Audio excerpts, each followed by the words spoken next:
Then I came out, wanted to try law enforcement, did a little bit of that. Then I said, no, my passion is construction. Just something about that, tearing up dirt and tearing up roads and stuff, that was one of my pet peeves. I was like, all right, Yeah. I ain't gonna further this. I'm doing construction.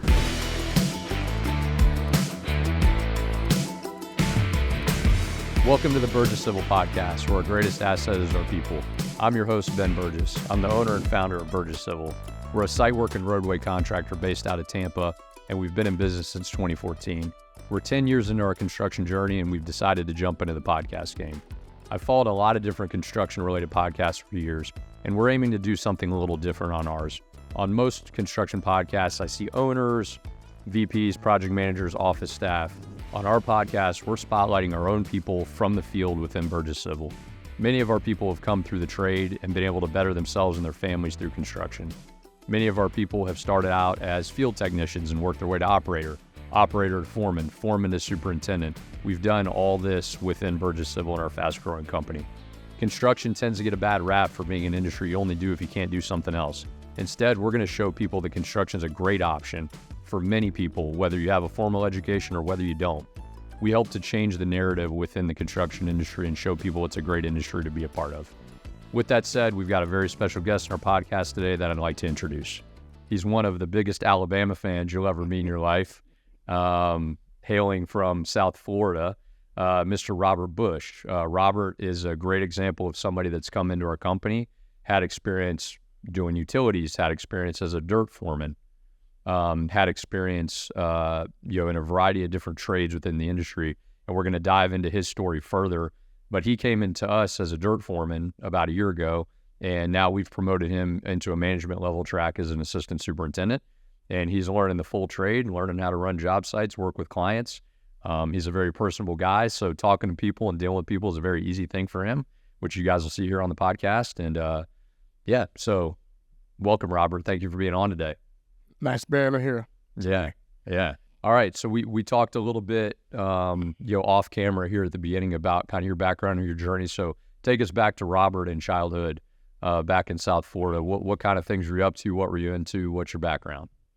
Okay. First of all, I started while I was in school. I'm gonna just go back. Yeah, sure. All right. So I was in school with my, just going to school, doing my thing, playing ball, sports. And my dad always was going to work, just doing what he needed to do to help us survive. So I got the way he asked me one day, he's like, "So you want to go to work on the Saturday with me, but it got to be on the Saturdays." I like. And what did he do specifically? He was a pipe layer, and then he moved around as a operator in pipe layer, but he mostly was a pipe layer. Okay, so he's working construction. Yeah, you got it in the blood somewhere. Right. Yeah. So with that being said, he asked this foreman, and they were like, "Yeah, sure, bring him." So at the time, I think I was 10. Oh, wow. 10. So really early. 10, 11 years old. So I went out with him, had to get up, of course, early in the morning, 4:30 in the morning with him, and, "Boy, get your line up, let's go." We went. Anyway, long story short, we got there, so I didn't know what to do. I was trying to, figure out what's going on with the industry as far as the pipe. Mm-hmm. How water do this, how the water move, and how they building developments. So they started teaching me. My dad said, "Nah, you gonna go over there and be with old Tommy right there. I'm gonna be down here, but you're gonna be with Tommy to be in the safe side." So I was doing what they was doing. So they was mixing mud one day, and let me try that. So I started doing it, and then it was like, "No, you got to do it this way." So I learned through the Saturdays I went, because if I didn't go, it was like tears in my eyes, puppy eyes, etc. But long story short, I got taught by the old school guys that been there with no air conditioning. Mm-hmm. They didn't have nothing. They just had this. They was doing it with chains and no straps and nothing like that. So, from the day to back there is way different. I saw it on the And bike. you were working under the table for cash back then, Yes, too, right? my dad was giving me cash, and then his foreman and them, I guess the whole crew, like, give me $20 to just come and work with them on a Saturday because I was extra help. But then, Just for the record, we don't do that at Burgess Civil, just so you know, but this was back in the day, old school. Right. Just to be able to get away with that stuff. yes. Yeah. So then they asked, I pointed at a machine I called a Big Masher. That was a backhoe, but I called it a Big Masher. I don't know why, but I did. Anyway, so I want to try that. And they let me get on it, which they shouldn't have, but Yeah. they let me get on it, and the foreman was right there with me the whole time, and I got scared of it because it was a big machine, so I had never been on nothing like that in my life. Got off, and I started wanting to learn how to pipe. I was just learning. So then I did that every Saturday, every other Saturday. Then my dad got sick, he got cancer, and my mom passed away before he did, so it was like devastating. Yeah. But then when he passed away, because I was a dad's kid, Yeah. most on my dad's side, it was like, okay, so you got to get yourself together now. You got this is what you live for. Because my brother and sister, they was, doing their thing. Mm-hmm. So I went to school, did what I needed to do, graduated high school. Then I came out, wanted to try law enforcement, did a little bit of that. Then I said, no, my passion is construction. You actually initially went into law enforcement first and tried that for a few years. Yeah. But you could never really, it sounds like, kind of shake that bug you had for construction. And Just something about that, tearing up dirt and tearing up roads and stuff, that was one of my pet peeves. I was like, all right, yeah, I ain't going no further this. I'm doing construction. I think it's important to share that story on here because one of the things we've heard from a lot of people we've interviewed so far is a lot of people try other industries, right? Like, hey, we've seen people come from the food industry, you from law enforcement, it's a variety of places, but there's always that opportunity in construction. And I feel like you said even when you were set up doing law enforcement on details, you'd see the equipment on the side of the road and you would notice it and be like, man, I remember going to work with my dad when I was a kid, and you just never got that out of your system, I don't think. It stayed, okay, so that stayed because in the back of my head, I do it, but I'm also doing, Yeah, right. So that's when I started getting, it's dirty. Yeah. Don't get me wrong, it's Right. dirty. Hot, back then it wasn't hot as it was now, but Right. it's hot. Yeah. But long story short, I got with a company and You're in South Florida back then. South Florida, Uh-huh. and I got a chance. I had got a chance. They say I was going to be a laborer first. That's where you going to start off. Here's your shovel. There go your shovel. Yeah. You shovel that curve 100 times. Yeah. About that with a grader. I said, okay, it's time to get off this ground, but I got to earn my keep. So I earned my keep. Yeah. And when he said, okay, this older guy. He said, okay, let's try you on that loader. Let's see if you could do something on that loader. So now I done got happy. Mm-hmm. Because it was a smaller loader, but we was picking up the windrows where the grader go by and started picking up windrows. So I caught on real quick how to do that because I don't want to go back on that ground. Right. So, long story short, again, I still had to go do my dues as far as going on the ground, helping, getting the loader, going back on the ground. Mm-hmm.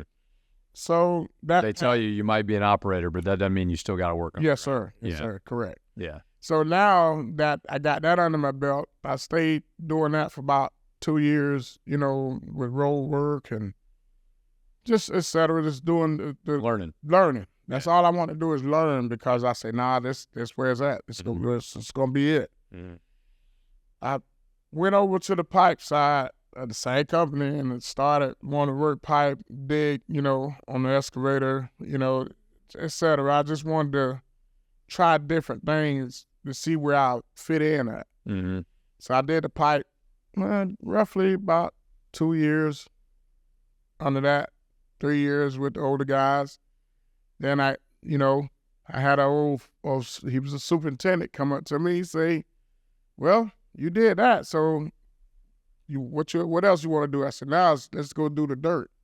Before you move on to dirt, you told me a cool story about setting some 72-inch Okay, so down in South Florida, underwater and that kind of stuff. Tell us about that. and I got to put his name out there, Danny Dutton. Okay. Yeah. That was one of my mentors forever and ever. You said he still is. And still is. I called him day by day if I need help. Great person in the industry, always willing to help. He willing to help me. He said, call me anytime, I'll answer. Yeah.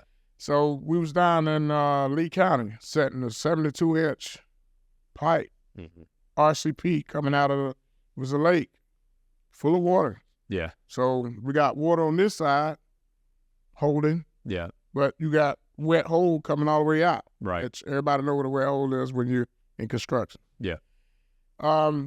So it was water. I had a dragger. I was on a 600 John Deere. I had a dragger pump with me behind me. It was something that I never did in my life, but he knew I can do it. So he put me to the test. We installed 10 of those big 72-inch pipes. It was heavy. I mean, we had 2 foot of water because the water wouldn't go down because South Florida, the water don't go down. You have divers on a crew sometimes. Got to have the divers on the crew just going and make sure they checking to see if that thing hung. Yeah. I mean, it was something that the experience I got with that's how I learned how to control water. You know, setting them big boxes where we ain't have no crane. Yeah. You know, we set it with, How did you set that box? 800 PC. They ordered just for that. Right. That box was probably about the middle of this room. Wow. It was middle because it was big structure, and we should have had a crane to set it, but back then they said we're gonna do it the old school way. Right. So you said your machine could barely even pick the box. The machine picked it up probably a foot off the ground, and it wasn't safe. Safety would have tore me up on that. Yeah, that wouldn't have happened here. But either way it goes. So I picked that box up, and then it's like, I'm gonna get everybody out the hole. It's on you now. You got to set it. Buckle up. So I buckled up. I walked the machine, got to the edge, looked down. So now it's time for seat belts and all because I don't want to come out of that thing, with this box swinging. It was on the knuckle. If anybody in construction know what I mean, we hooked to the knuckle and we picked the box up. Went down in the hole, so that big machine, an 800 PC, slid down in that hole. Once it went, it started going. Yeah. When that box set, I don't know, I can say from the grace of God, I think, it set right where the pipe was at, the width where we had to cut, perfect. Nice. It shot, he shot it in perfect. I think it was like 300s off. So he's like, we ain't moving it. He's just done it. There's no way I can move it. Yeah. But long story short, that made my confidence go from here to here now because I did that. Right. So that was perfect on my, not to just put on my resume, but knowing I could teach somebody else that, but teach them in the right way now, not old school way. Right. But then I stopped, and he asked me now that when we got finished with that job, we had a bigger job that had dirt. We had to move some earth. And he's like, you want to try that? I'm sure I'm ready for anything. Let's go. Yeah. So now they put me on I think it was some Volvo. It was, I don't know what size it was, but it was a big Volvo, which, they won't outdo that 349 there. Right. But long story short, I was digging and I was moving dirt, and I looked to the right. I seen the trucks coming in, but I didn't know what it was. And looked again, it was a new machine. Nice. So how many haul trucks are you cycling at this time? It was about nine haul trucks. Yeah. And then he wanted to add more, and I'm like, You're like, I'm maxed out. Yeah, I'm maxed out now, but if you want to add more, let's do it. Right. So, long story short, they brought me this 349. It was brand new. I'm talking about the thing probably had about 10 hours on it. Yeah. He said, that's your machine, which everybody got, operators got mad. Yeah. But they get jealous when they got jealous. They thought it was theirs, but yeah. It was mine. He was like, when you off, I don't care how much money we losing, nobody ain't getting that machine. Right. All right. Okay, that's Take care of it. Yeah. I took care of it. No smoking in there. It's a big investment. But I got to digging, and I was moving roughly 7,000, 8,000 cubic yards a day, if not more. It was just not, I take lunch, but there wasn't no lunch. It was like, all right, we're going to eat. Yeah. Got that truck over there, give service or something. Mm-hmm. We kept moving. I slung dirt. We was, that was down at Lakewood Ranch. Right. And we built half of Lakewood Ranch down there on the left-hand side if you're going east on 70. Right. That was me, my other guys, crews, whatever. Mm-hmm. That's when I was operating. Got it. So now they seeing that, okay, he can handle this. He can handle dirt.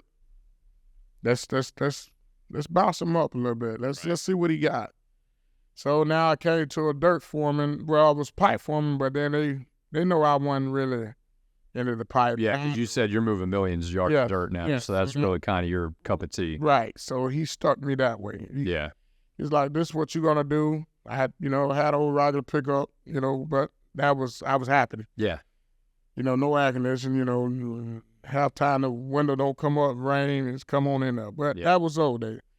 So I started moving dirt, and I think in my career, moving dirt, it was over 2 million cubic yards. Yeah.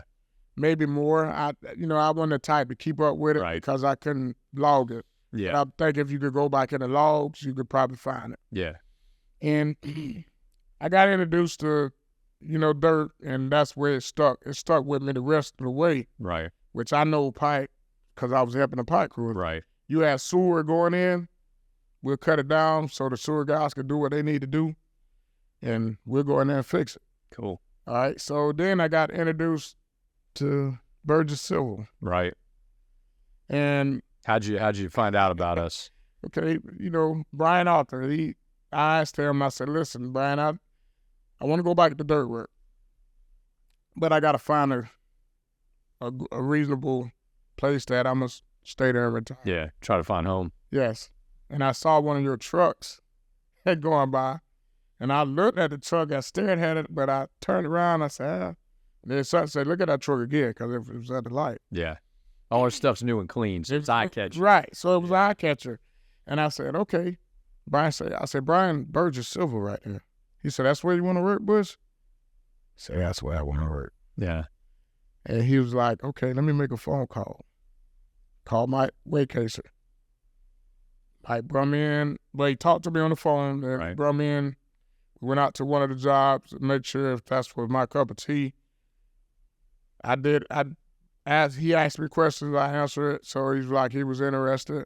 So that's when he brought me back to the office. That's when I met you, Ben. Yep. And I told you what I wanted to do, and we did it, and I moved. I think I moved. I don't know the quantities, what we did here, but I moved some dirt with Which project were you on? Was that me and Jamie was working together. Yeah. We was working together over there in Pinecone. Yeah, Pinecone.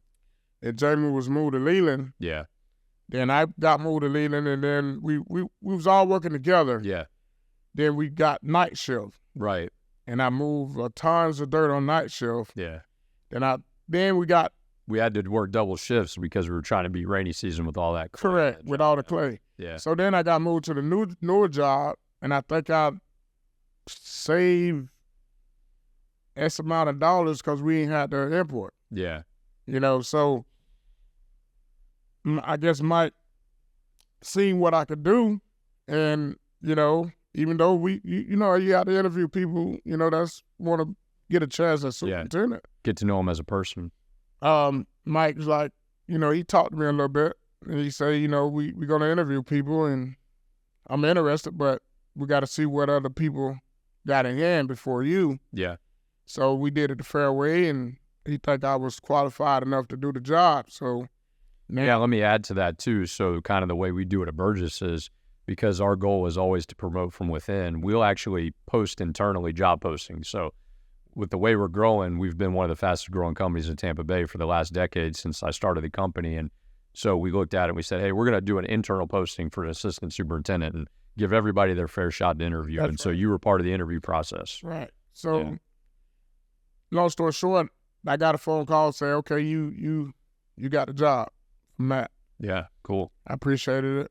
Told Mike appreciate it. And I told him, I told all my team, because you guys, I'm looking for you guys. So I say team, we just a team. We're not separated as one. We are all together team. Right. So I figured if one mess up. Part of our core values. Yes. One mess up, we all mess up, and we just going to have to fix it. The way we, deal with things. And Mike been mentoring me a lot on different stuff as far as Russell. All these guys been a big help. Yeah. Now, one time, even Jamie, I'm gonna go back to that. Jamie with the GPS. Yeah. I knowed it, but back then we didn't have GPS. We had stakes. Right. Jamie mentored me into that GPS. Yeah, he's a master at that. And he knows it. And we worked together. We got along good. It was a team effort. There wasn't no jealousy there. We all was a team, cause at the end of the day, I don't need to be jealous because he know more than me, or we all gonna be equal as one. So that's why I said Mike got tons of experience in this industry. Yeah. And I could vouch for that because I called him yesterday and he told me something, and the inspector was right on it. Yeah. The same thing he told me to do, that's what the inspector wanted. Right. So I listened to my mentor. He's my mentor. Russell is my mentor on this pipe side. Now, when it comes to dirt, I'm still listen. But you said they call you too, right? They're going to call me, right? Ask me what you think. Yeah. We sure do. I got other guys calling me, now. So it's kind of like a win-win situation. Yeah. When you're going around, different jobs and guys asking you, okay, man, what you think about this dirt? How we should move it this way or that way? Or, I'm just a pipe guy, but no, we're going to learn together. Right. Just like I'm a pipe guy. You guys are a pipe guy and I'm not. Right. But I'm going to learn it with you guys. So whichever way we go, that's where we're going to go. Sure. With it. Talk a little bit about the camaraderie you've got with, you talked about the guys that are mentoring you and you're helping them with expertise you have. What kind of relationships do you guys have, maybe in or even outside of work? Outside of work, of course, I love Mike race car. Yeah. That's one of my, I watch it every time he race, I get a rush off it. And I said I need to go to one of his races when it be closer in town. I talked to him if I got a problem outside of work, something that he maybe can, give me some input on. Nice, yeah.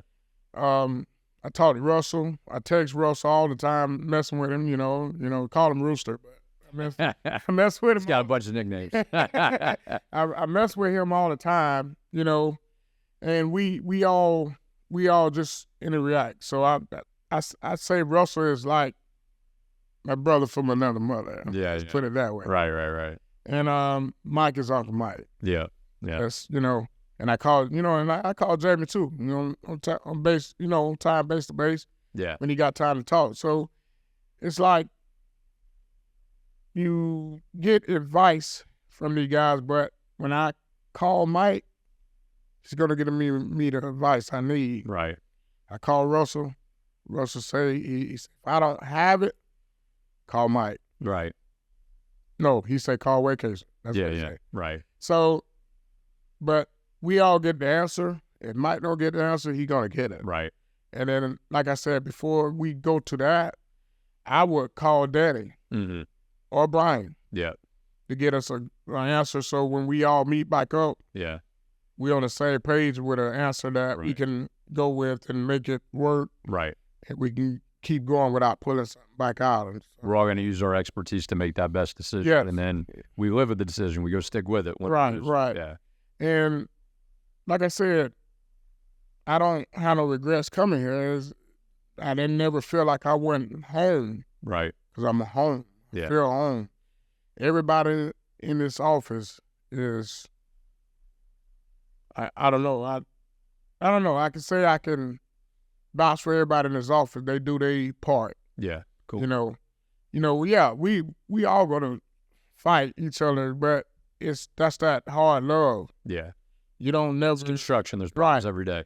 So you don't sit there and just hold a grudge, but because it's not a grudge, it's just okay. One person try to get a point across.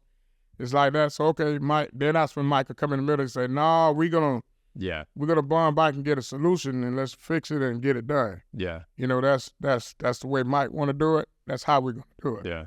I don't. The employees, such as employees up under my watch, or anybody else, or any other superintendent watch. If I'm over there, I tell them if they doing something wrong and we can correct it, right? I mean, I'm mentoring Jermaine like this.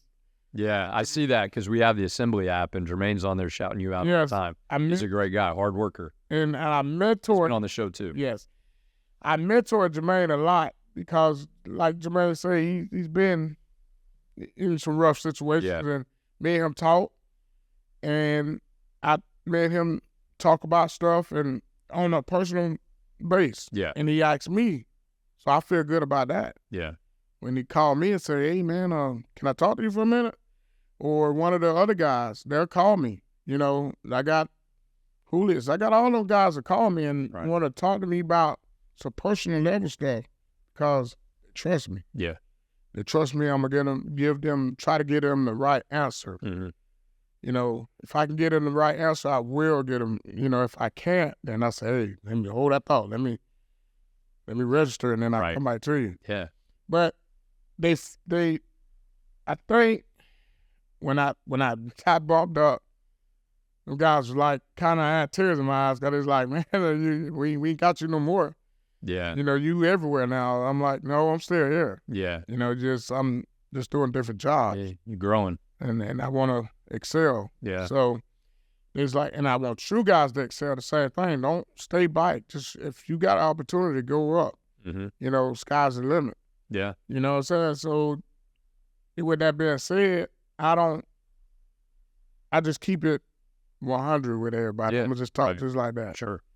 Yeah, and that's a good point. Like, you're not moving away. You're just moving up. Yeah. You're creating that opportunity. That's what I tell all the new hires every week when I meet them is, hey, look, if you're looking for somewhere to advance your career, this is it because we're growing and we're going to promote from within and come get your foot in the door and the opportunity. If you show up, if you're available for your team, the opportunity is going to find you. Right. Like it did for you. Yes, and it came quick. Yeah. Faster than I thought, but hey. Ben, I was out there, I was like, all right, I'm going to do my thing. I got my crew. Yeah. But in my mind, I was like, all right, I got to go to the next level. I can't sit at this level, so I need to go to. Because you're 46 years old now, you said, right? So, I mean, you got a lot of years left to keep going. Right. And I can say, I don't hate to say it, but Jim, he come to me for advice, and I can't believe that. Yeah. Jim is, you're not Jim. Jim's is old school. Yeah, he old school, man. He's going, and Ralph, all them. So them guys respect me just like I respect them. And I won't talk down to nobody. Yeah. If anything, I would try to help them succeed. Yeah. Sure. If they need help with something that I can help them with, I will help them. Right. Sure. Yeah. Now let me ask you a question. You got a son now, right? How old's he? My son is 14 years old. 14. And he's been on. I had to come out the job one day, and he's like, "Dad, look at that dozer." He's like, "Yeah, that's what I want to do right now." It's like, "You sure you want to do this? Because it's gonna probably be video games when you right." Yeah. It's like, well, I want to operate that thing. I don't want to do it like a video game. Right. So I say, but you don't understand. It's going to be simulation. Right. Probably when you. Yeah, someday in the future for sure. So, yeah, he's probably got it in the blood just like you do. But what would you tell your son or a young person or maybe somebody that's in a different industry that's considering construction? What would you tell them the reasons to think about construction or the great things about our industry, in your opinion? Well, don't treat it as a job. Treat it as a trade because when you go to look back, and I tell my son this, I say, when I pass MLK, I pass Lakewood Ranch, I pass through Bradenton, if I go down to Lee County, I think about the jobs I've done. Yeah. You see the jobs you've done. And completed. Right. And then he was like, Dad, what do you mean? That's the job I built. Yeah. That's the job that mall sitting on. Mm-hmm. Or that road we driving on, that's what we did. Mm-hmm. And he thinking about it. He's processing this. And I'm like, you feel good. I tell him you're going to feel good about this stuff because one day you could tell your kids this is what you did. Yeah. If you decide to come in this. But I think with kids, these generation these days, because we get the generation that coming in early. We get 18-year-olds coming in. They'll fight us on the shovels part because they don't. Mm-hmm. They want to do what we doing. They want to do the truck, but Gen Z wants it all right now. right. So, Yeah. but I sat back and tell them, I said, listen, that's gonna come. Mm-hmm. All you got to do is just do your part. Show up. If you show up, Yeah. and I study that now. Yeah.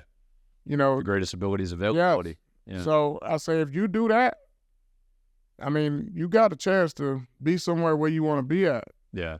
You know, don't look at it as me, Mike, Russell, or the other superintendents sit and ride around all day and check jobs, because now one of us get out and point fingers. We get out to help. Right.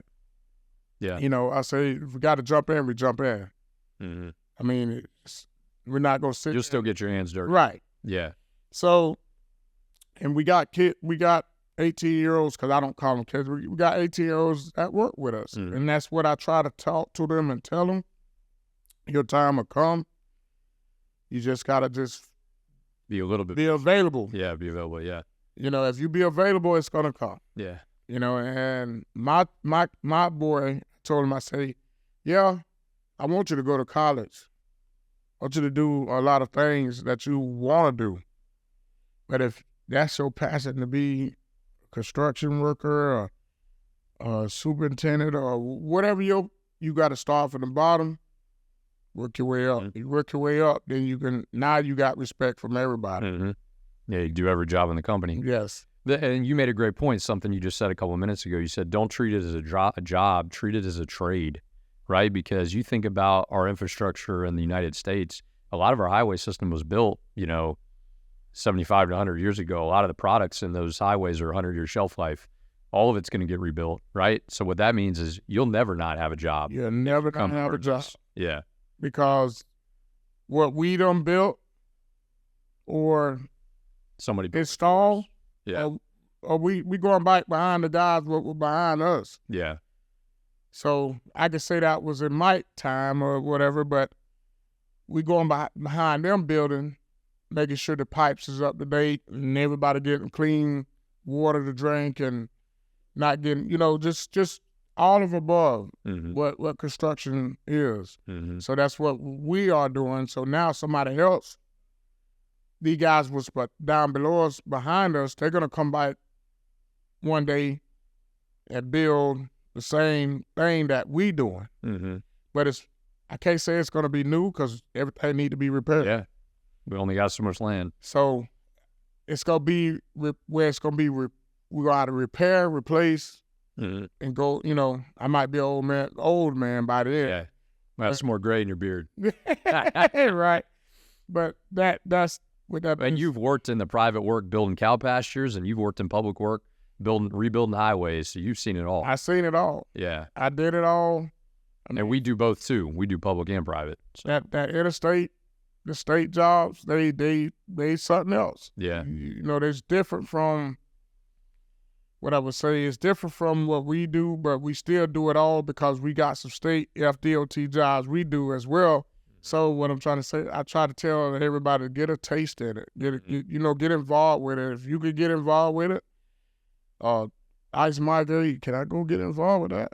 Help out with that? Because now you learning that trade too, as well as not just only a roadway or sidewalk or pipework. Yeah. You gonna get in all sorts of trades with the dirt. Yeah. I got dirt guys. They sometimes they want to venture over to the pipe and see what it's about. Yeah.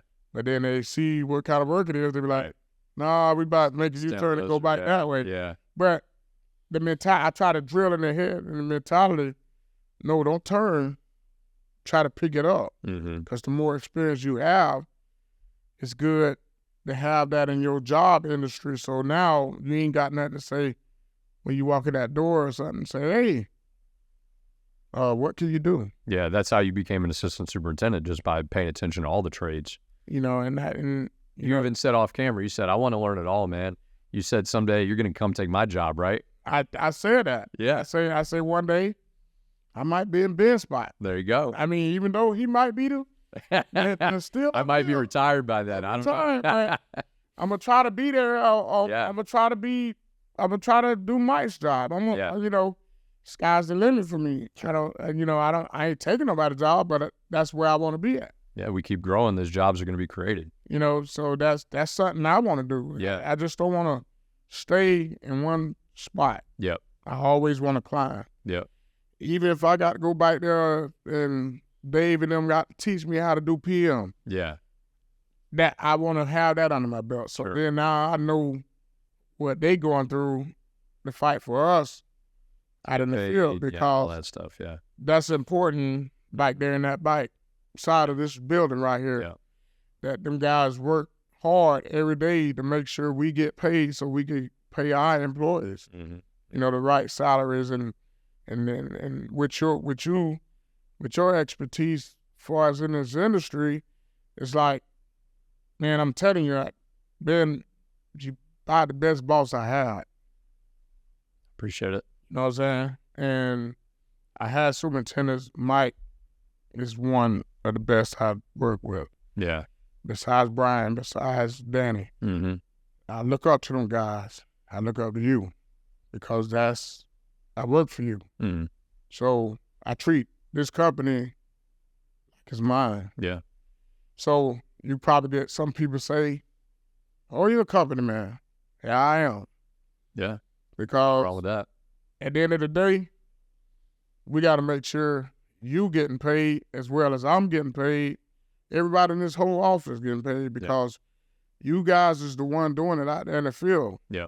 You guys are production. You know. And you know that we'll share with you when we produce, you know. So, and I know this. Yeah. You know, so that's why I say the company, I never got deterred or had any way, you know, to deter myself. I understand. I could get frustrated, but I had to change my ways of getting mad, or because mad don't get you nowhere. Yeah. So you got to sit back. You got to sit back and think. Yeah. Process. Yeah. You know, process whatever's going on, then deal with it. Yep. You know, but you ain't got to explode. Yeah. Just deal with it. Yeah. Yep. Take care of yourself. Take care of your team.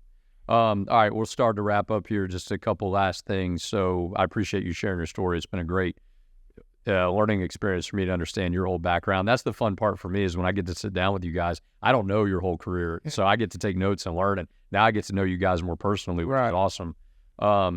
Was there anything we missed in that story? Anything we should know about Robert Bush? Anything that the listeners might want to know about you that's interesting? Doesn't have to be about work. Just anything about you. No, I'm just a football guy. Yeah. And if Saturdays come, I always tell my friend, is an elephant heavy? He's like, yes, indeed. So we go back and forth. So I love football. Your dad's from Alabama, right? And my dad is from Alabama. So you just roll tide. I'm going to put it out there. You know, I mean, I like my Florida teams too, but yeah, I'm a Nick Saban fan till I die, even though he's retired now. But that's fun game day. That's what I like to see.